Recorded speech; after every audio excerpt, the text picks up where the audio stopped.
The sun sits low. It casts warm, golden light across a wooden table. An old map lies open on the table. The paper is soft, worn, creased from years of use. A thin, faded line snakes across the paper. It connects one town to another. It connects one river to the next. This line is the Santa Fe Trail.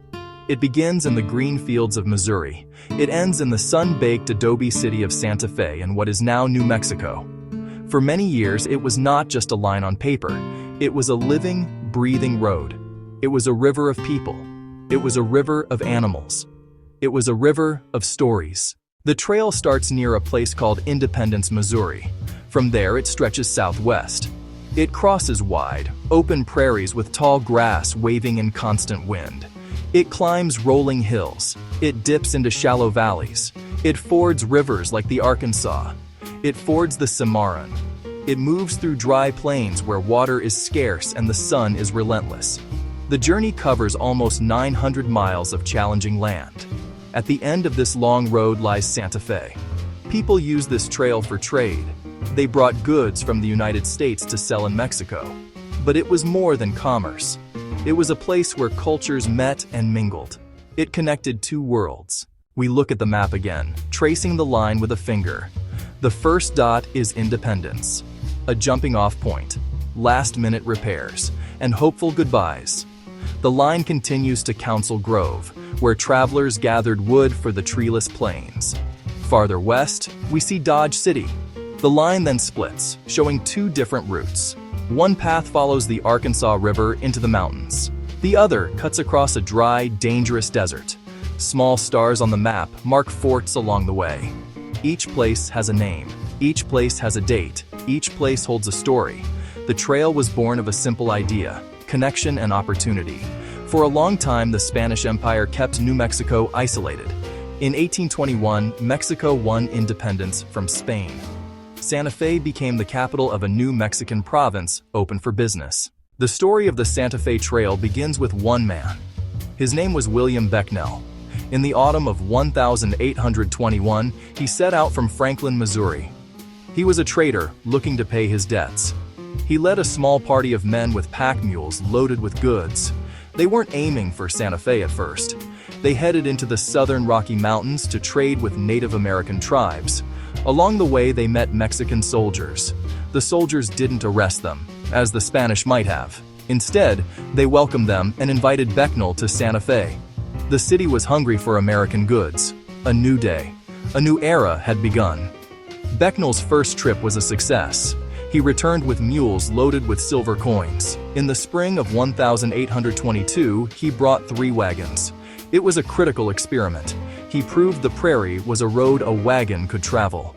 The early years were trial and error. No marked roads, no bridges, no inns. Travelers had to find their own way.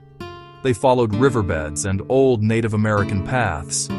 They learned where to find fresh water and good grass for their animals. They learned to navigate by the sun and the stars. The land was powerful, beautiful and bountiful one day, harsh and unforgiving the next. A sudden thunderstorm could turn a creek into a raging torrent. A prairie fire could sweep across the land with terrifying speed. Every journey was a lesson in survival. These traders were pioneers, not settlers seeking farms, businessmen on the move. Men like Josiah Gregg, who wrote Commerce of the Prairies, inspiring a generation and turning a faint track into a well-worn road. The Santa Fe Trail was not a lonely road. It was a busy thoroughfare, teeming with a diverse cast of characters. At the heart of it all were the American traders, often young men from Missouri or Illinois, filled with ambition. They organized the wagon trains, invested their money in goods, hired the teamsters, and managed the long, slow journey. They walked beside their wagons, faces tanned and weathered by sun and wind. They learned to speak a little Spanish and the customs of the trail. Traveling with them were the bullwhackers and the mule skinners, the men who drove the animals. They could fix a broken axle with a few tools and scrap iron, their shouts and whips echoing across the plains. There were also guides who knew the land, mountain men who had trapped in the Rockies. The trail crossed lands that had been home to Native American peoples for centuries: Comanche, Kiowa, Apache, Ute. Sometimes peaceful trade, horses and buffalo robes for cloth, beads, and metal goods. At other times, conflict. The trail disrupted traditional hunting grounds. Encounters could be tense, and misunderstandings could turn violent. And then there were the women. Essential, often quieter stories. Some, like Susan Shelby McGoffin, kept detailed diaries in 1846. Daily chores, beauty and hardship, and women running boarding houses, baking bread, doing laundry, a civilizing presence. Life on the Santa Fe Trail was a life governed by motion.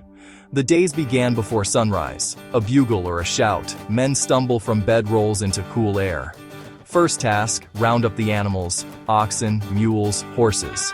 While teams are hitched, others cook coffee, bacon, and hard bread. No time to linger.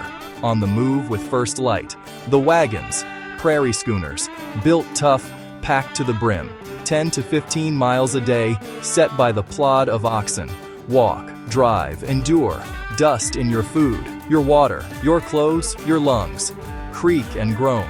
Jingle of harness, the lowing of oxen. The sharp crack of the bullwhacker's whip. Heat and wind. From breeze to howling gale, a life lived in the open. At day's end, the wagon master signals halt. A circle forms, a temporary fortress, keeping animals close and watch posted. Campfires glow. Repair, stories, cards, community in the vast emptiness. For a few hours, a flickering town under a blanket of stars. Dotted along its length were forts and trading posts, islands of safety and supply. Fort Union, established in 1851, protection, depot, workshops, stores, barracks, a hot meal, a real bed, a sense of security, and news from the east. As travelers moved west, they came to a place of decision. The trail split. The mountain route, longer, safer, with water and grazing, past the Spanish Peaks and over rugged Raton Pass. The Cimarron Cutoff, a shortcut saving up to 10 days across a notoriously dry jornada. If water failed or a wagon broke, consequences were catastrophic. Many perished from thirst. The Cimarron route was exposed to raids by Comanche and Kiowa. Despite dangers, many chose speed. Time was money. Veterans filled every cask and traveled by night to dodge the heat. The choice was a constant debate, slow and steady or quick, but perilous. The 1840s brought profound change.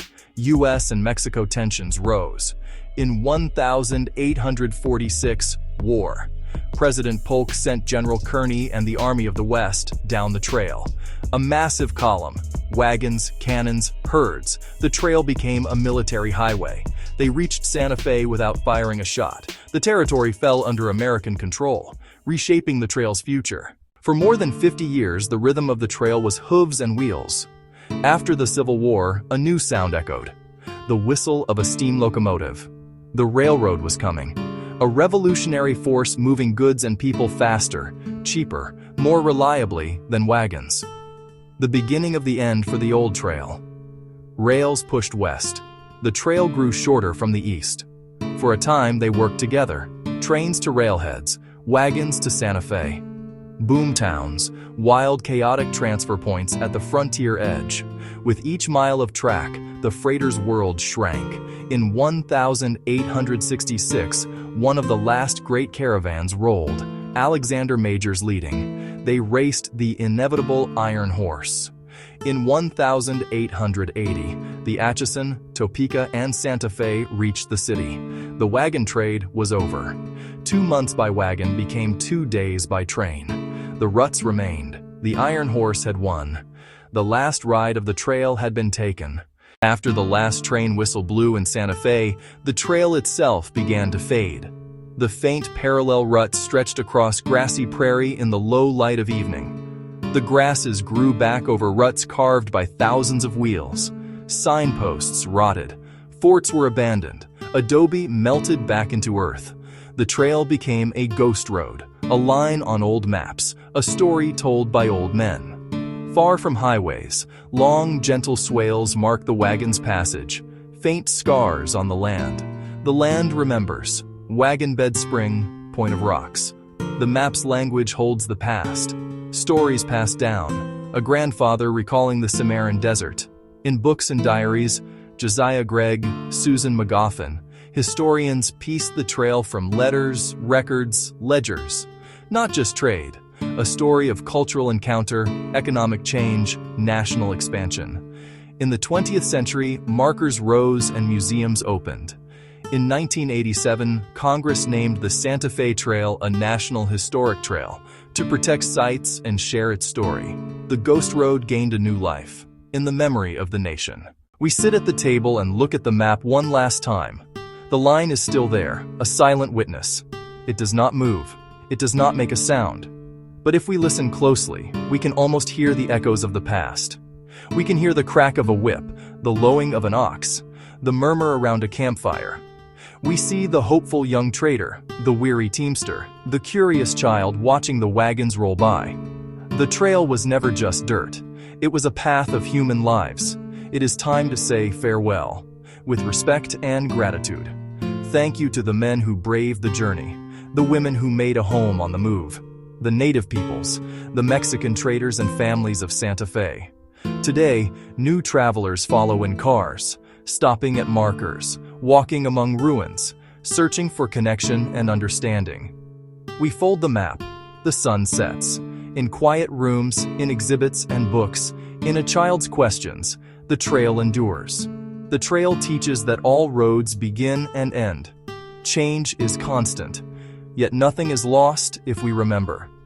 Goodbye, Santa Fe Trail. Your journey is over, but your story will be told for a long, long time.